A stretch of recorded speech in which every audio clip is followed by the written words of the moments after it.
everyone. Hope you all are doing well. Welcome back to my channel. आज का हमारा topic है शिक्षण योजना।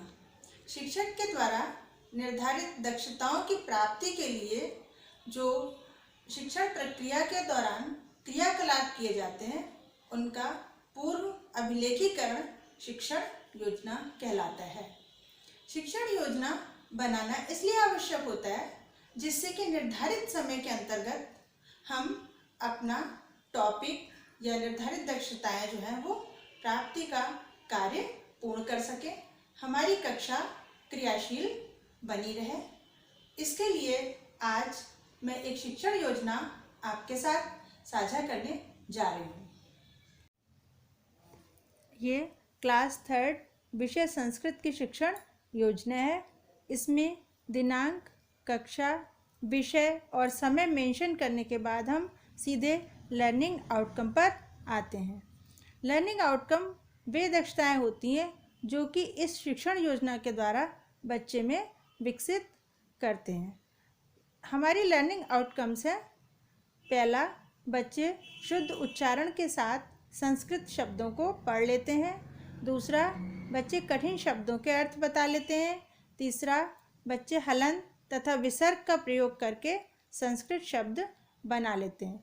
इसके बाद सीखने सिखाने की सामग्री, इसके लिए पाठ्य पुस्तक, संबंधित विषय का पोस्टर, चॉक, डस्टर इत्यादि। फिर हम सीधे प्रकरण पर आ जाते हैं। प्रकरण हमारा चित्रपाठ 1 है। अब अगला जो बिंदु आता है वो सीखने सिखाने की विधियाँ। इसमें 3 पॉइंट्स हैं, शिक्षण के प्रारंभ में, शिक्षण के दौरान और शिक्षण के अंत में। सबसे पहला चरण शिक्षण के प्रारंभ में। शिक्षण के प्रारंभ में हम बच्चे से बातचीत करते हैं जो कि उसका पूर्व ज्ञान है उससे संबंधित।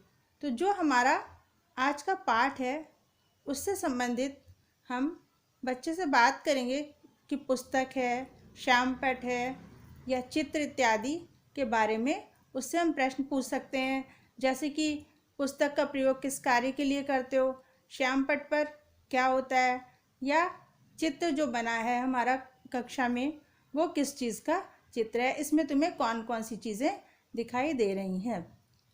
ये सब चीज़ें हम बच्चे से बात करते हैं तो पूछते हैं। इससे क्या होता है, एक तो बच्चे कक्षा में एक्टिव रहते हैं, दूसरा हमारा जो बच्चे के साथ में जुड़ाव है वो हो जाता है, वो अपनी प्रतिक्रिया देना शुरू कर देते हैं। अब हम आते हैं शिक्षण के दौरान। ये हमारे पाठ का मुख्य बिंदु होता है जिसके द्वारा हम अपने पाठ को डेवलप करते हैं। तो शिक्षण के दौरान हम ग्रुप्स वगैरह में बांट सकते हैं बच्चे को, या कोई एक्टिविटी करा सकते हैं। तो जो हमने पाठ लिया है उसके लिए दीवार पर हम अपने जो TLM पोस्टर बनाया है उसको लगा देंगे और एक एक बच्चे से उसमें दिए गए चित्र को देखकर बताने के लिए कहेंगे और साथ में उसका जो उच्चारण है उसे हम सही करते जाएंगे। इसके अलावा हम चित्र कार्ड भी सामने रख सकते हैं। बच्चे चित्र कार्ड को उठाकर उसमें लिखे हुए शब्दों को पढ़ेंगे और बाकी कक्षा उसको साथ में दोहराएगी। इससे बच्चे शुद्ध उच्चारण के साथ संस्कृत बोलना सीखेंगे और किस चीज़ को संस्कृत में किस नाम से पुकारते हैं ये उन्हें पता लग जाएगा।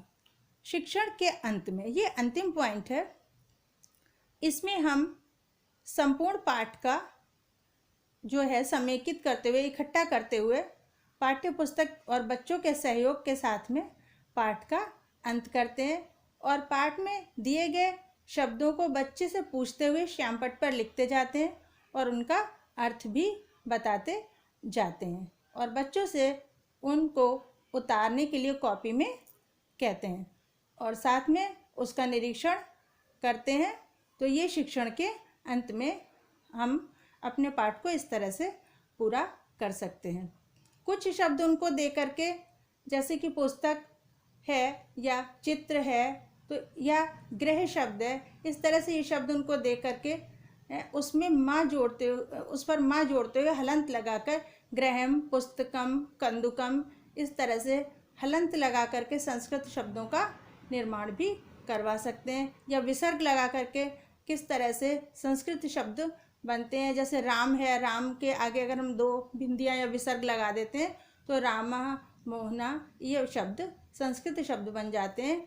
इस बारे में भी हम बच्चों को बताएंगे। अंत में गृह कार्य देने के बाद में हम पाठ को समाप्त करते हैं। इस तरह से ये शिक्षण योजना संस्कृत की मेरे द्वारा बनाई गई है। इस तरह क्लास 3 संस्कृत की शिक्षण योजना आज हमने आपके साथ साझा की। आशा है आपको पसंद आई होगी। तो प्लीज़ मेरे वीडियो को लाइक करें और चैनल को सब्सक्राइब करें।